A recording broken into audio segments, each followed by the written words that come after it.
திமுக அரசினுடைய நிலைப்பாடுதான் உங்களுக்கு பிடிச்சிருக்கா? திட்டங்கள்லாம் உங்களை கவர்ந்து இருக்கா? எல்லா விஷயத்திலயும் ஒத்து போறீங்களா? நீங்க எல்லா விஷயத்திலும் ஒத்து போற பிரச்சனையே இல்லையே. எதுல ஒத்து போயிருக்கோம்? ஒத்து போற விஷயத்துல ஒத்து போயிருக்கோம்.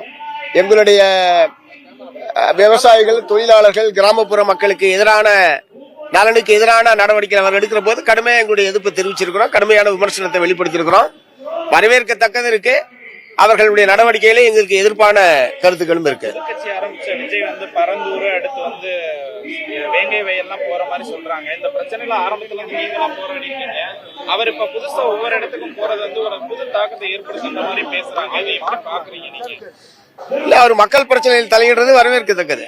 அது ஏன்னா பரந்தூர்ல விமான நிலையம் அமைக்கப்படுவது என்பது நீர்நிலைகள், நல்ல விவசாய நிலங்கள், நஞ்சை நிலங்கள், ஆயிரக்கணக்கான குடியிருப்புகளை காலி செய்துதான் அதை அமைக்க வேண்டும் என்கிற நிலைமை என்பதற்கு அது உணவு தானிய உற்பத்தியில கடுமையான பாதிப்பை ஏற்படுத்தும்.